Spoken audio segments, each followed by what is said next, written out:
Meron akong papel. At merong lapis. At meron din akong sobre. Hulaan nga ninyo?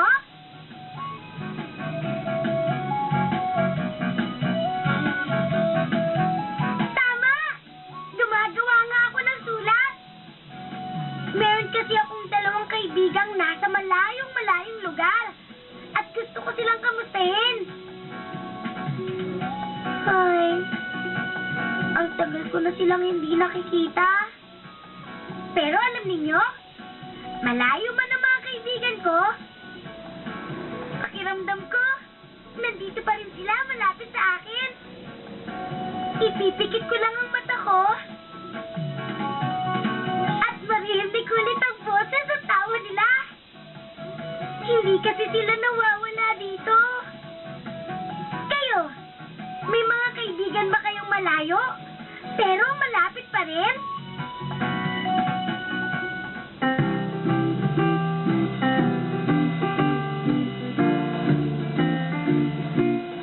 Magandang umaga sa inyo. Ano kayang pakiramdam pag may isang kaibigan na kailangang umalis o lumipat sa isang mas malayong lugar? Hindi madali, di ba? Halika kayo. Samahan natin ngayong araw na ito ang dalawang matalik na magkaibigan na si Maui at Eliana.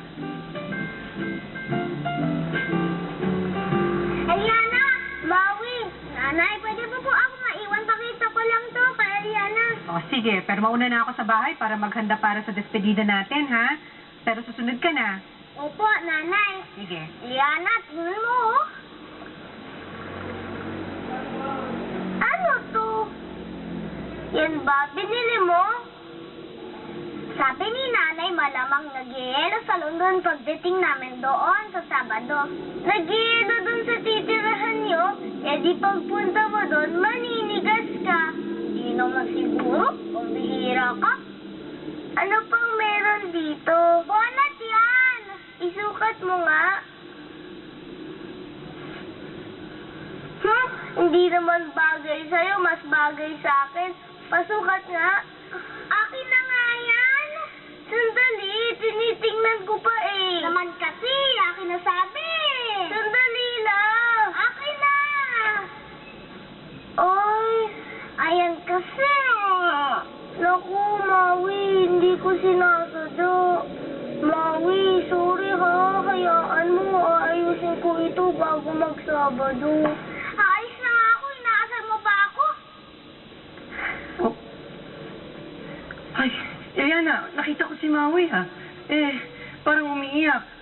Sandali, bakit nandito ka pa? Hindi ka pa pupunta sa despedida? Nandun na yata yung mga bisita nila. Nag-away kami ni Maui hindi na lang ako pupunta. Ah, kaya pala umiiyak siya. Bakit? Ano ba yung pinag-awayan ninyo? Nasira ko yung bonnet niya umiyak tuloy. Baka ayaw na niya akong makita kahit kailan. At, naku, hindi totoo yan. Eliana, di ba matalik kayong magkaibigan? Opo. Oh, alam mo, Eliana, alam ko na masakit para sa'yo na pupunta si Maui sa London. Nalulungkot ka ba? Opo. Oh, pero sa tingin ko, malungkot din si Maui. Kaya nga dapat, ginagamit yung panahon na ito para mag-usap kayo. Magkaayos kayo, hindi ba kasi sayang ang panahon? Ano? Sa tingin ko, gawa na natin ang solusyon yung problema mo. Ano bang problema niyan? Patingin? Natanggal ito Ako, madaling-madali lang ito. Walang problema, kailangan lang natin ng sinulid at karayom. Halika, magagawan pa natin ng paraan ito. Huwag ka nang malulungkot, ha? Sige, kunin mo na yung mga gamit mo. Tara, ayusin natin ito, Eliana. Ayan. Ayun na. Huwag ka nang malulungkot. Alam ba ninyo kung ano ang isang despedida? Ito ay isang handaan o salo-salo na inaalay para sa isang kaibigan o kamag-anak na aalis o pupunta sa isang malayong lugar. Ipinaghanda nga namin ng despedida si Maui pero hindi ko alam kung makakapunta ba ang kaibigan niyang si Eliana. Tingnan natin. Eliana, tingnan mo. Ayos na ang bonnet, oh. Abay, ilagay na natin ulit ito sa regalo mo para kay Maui. Ayan. Salamat sa tulong mo, Kuya. Walang anuman. Kuya, malayo ba ang London? Ah, oo. Malayo. Pero huwag kang mag-alala, Iyana. Tiyak ako na hindi mawawala ang pagkakaibigan ninyo ni Maui. Ay, sandali lang, ha? Sandali. Ito. Ano yan, Kuya? Isulat mo dyan ang pangalan mo at ang address ng bahay ninyo. Sige nga. Yan.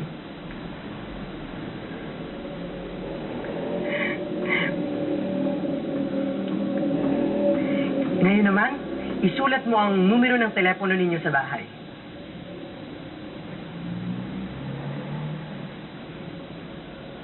Ganyan nga. Ano pa kaya? Yung sa cellphone, Kuya. Oo, tama pala. Ang sa cellphone, sige, idagdag mo rin dyan. Ayan. Marunong ka bang mag-computer? Opo. Meron ka bang address sa email? Si nanay po, meron. Alam mo ba ang email address niya? Opo. Ayun! O sige, idagdag rin natin dito. O sige, isulat mo dyan.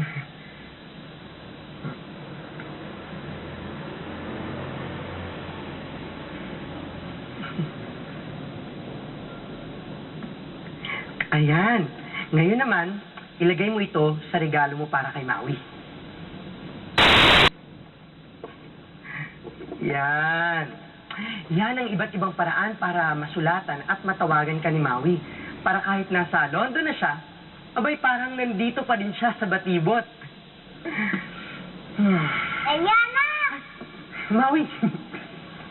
Ayan na, kanina ko pa ikaw hinintay sa despedida. Di ka ba pupunta? Sinapos ko kasi ito, regalo para sa'yo, Kuya Fidel. Oh. Sorry kanina, ha? Okay lang yon. Ano to? Wala kang ligtas sa akin. Lahat ng paraan para sulatan at tawagan ako, nakasulat yan. Kaya huwag kang makakalimot, ha? Hindi talaga. May ganyan din ako para sa'yo. Tinulungan ako ni nanay. Naihanda ito.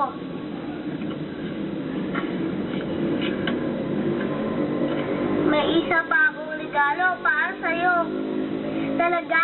Tinulungan ako ni Kuya Fidel. Wow! Ayos na siya!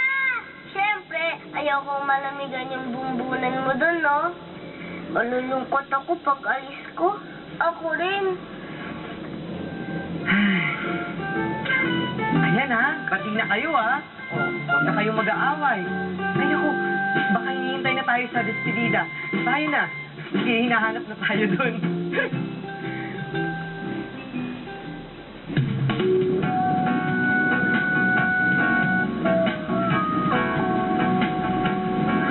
Nakikita niyo na itong hawak ko? Naku, ito ang hinihintay ko.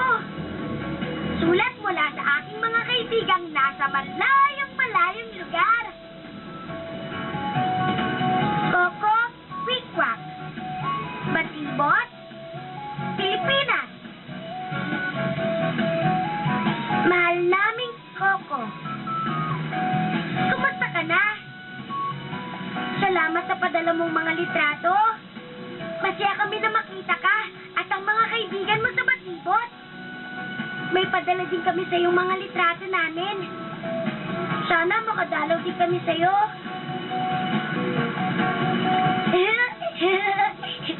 Nako, nakakatuwa naman sila Tarsi at Pawi. Ang dami nilang napupuntahan. At lagi pa din sila magkasama. Alam nyo, ang tagal na naming magkakaibigan.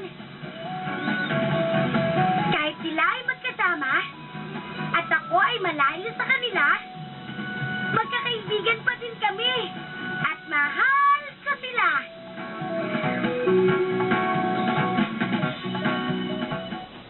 Narito na naman ang inyong kinasasabikang kaya.